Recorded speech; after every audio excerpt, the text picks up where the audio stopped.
आज की स्टोरी है अपनी कमी को ताकत बनाना। एक ऐसे इंसान जिसके पास हाथ और पैर ना हो तो उसकी जिंदगी कैसे हो सकती है, ये आप और हम शायद सोच भी नहीं सके। बिना हाथ पैर वाला इंसान ऐसा होता है जैसे कोई एक मिट्टी का पुतला, एक ऐसा पुतला जिसमें बस जान होती है लेकिन वो कुछ कर नहीं सकता। शरीर का कोई एक अंग अगर अधूरा हो जाए तो उसकी जिंदगी बहुत मुश्किल भरी हो जाती है। आज हम जिस शख्स के रियल लाइफ स्टोरी का जिक्र करने वाले हैं, उनकी जिंदगी का किस्सा भी कुछ ऐसा ही है। एक ऐसा व्यक्ति जो बचपन से ही बिना हाथ और पैर का पैदा हुआ, लेकिन उस बच्चे ने अपनी जिद और काबिलियत की वजह से वो कर दिखाया जो आज हेल्दी शरीर वाला इंसान शायद सोच भी नहीं सकता। ये कहानी आपको एक बार ये सोचने पर मजबूर कर देगी कि दुनिया में ऐसा भी कुछ हो सकता है और कोई इंसान बिना अपने हाथ और पैर के भी जिंदगी को बेहतर बना सकता है, वो भी किसी और के नहीं बल्कि खुद के मेहनत, लगन और काबिलियत के दम पर। आज हम जिस इंसान की बात कर रहे हैं उसका नाम है निक वुजोसिक। निक का जन्म 4 दिसंबर 1982 को ऑस्ट्रेलिया के मेलबॉर्न में हुआ। पैदा होने के साथ ही निक को टेरा एंड मीडिया साइबोरम नाम का एक बीमारी थी, जिसकी वजह से जन्म के साथ ही उसके हाथ और पैर छोटे रह गए। नर्स ने जब बिना हाथ पैर वाले बच्चे को उसके माता पिता को दिखाया तो उसे देखकर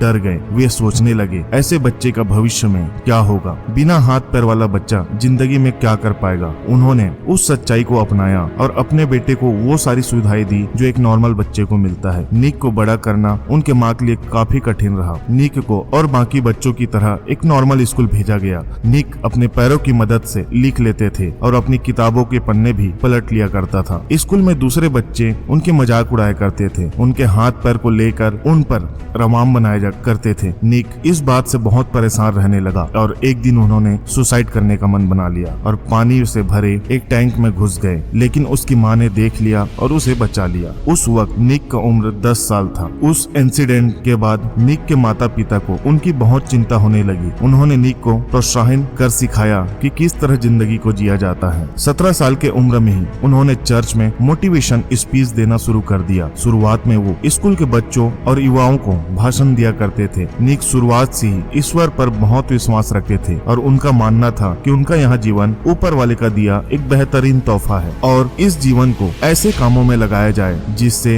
हर किसी को प्रेरणा मिले। हाथ पैर न होने के बावजूद निक ने कभी हार नहीं मानी और वो हर काम को करने की कोशिश करने लगे जो एक नॉर्मल इंसान करता है। निक को फिशिंग, पेंटिंग और स्विमिंग भी करने आता था। निक ने 2009 में आई एक short film the beautiful circus में भी काम किया है। ये कहानी हमें यहाँ सिखाती है इंसान भले ही शरीर से अधूरा हो, कोई फर्क नहीं पड़ता, क्योंकि जान हमारे शरीर में नहीं हमारे इरादों में होती है। जिस इंसान के इरादे मजबूत होते हैं वो जिंदगी में कुछ न कुछ कर जाता है। आपने अपने आसपास ही ऐसे कई घटनाएं देखे होंगे जिन्हें भगवान ने एक साथ शरीर दिया होता है, लेकिन वो फिर भी मांग मांग कर खाना पसंद करते हैं। ऐसे लोग मेहनत नहीं करना चाहते। दोस्तों, यहाँ मोटिवेशनल स्टोरी कैसा लगा आप हमें कमेंट्स में जरूर बताएं और हाँ, चैनल को सब्सक्राइब जरूर करें जिससे सारे न्यू मोटिवेशनल स्टोरी के नोटिफिकेशन आपको मिलते रहें। जल्द मिलते हैं।